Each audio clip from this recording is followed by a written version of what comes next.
ለመጀመሪያ ጊዜ ነው ከሴት ጋር ያየሁት።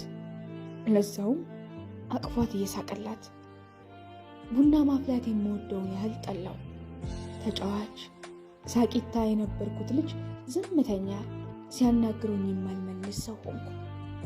እንዴት ስሜቴን አይረዳኝም እያልኩ ሰርክ በሀሳብ መብሰልሰል ጀመርኩ። ያየሁትን ማመን አቃተኝ። ከራሴ ጋር ብዙ ተሟገጥኩ።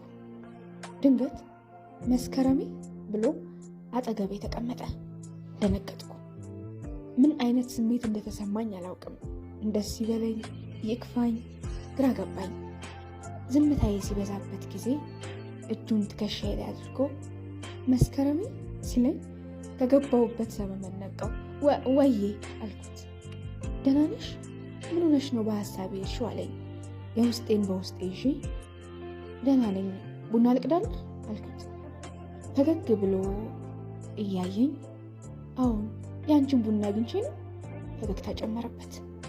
ቀዳሁለት። ዛሬ እንዴት ደስ እንዳለኝ ሲለኝ ቁስሌ ላይ እንጨት የሰካበት መሰለኝ። ህመሜን ዋጥ አድርጌ መርዶ ልሰማ ምን ተገኘ አልኩት። አንድ ሰው አስተዋውቅሻለሁ አለኝ። ቅናት ውስጤን አጠቆረ።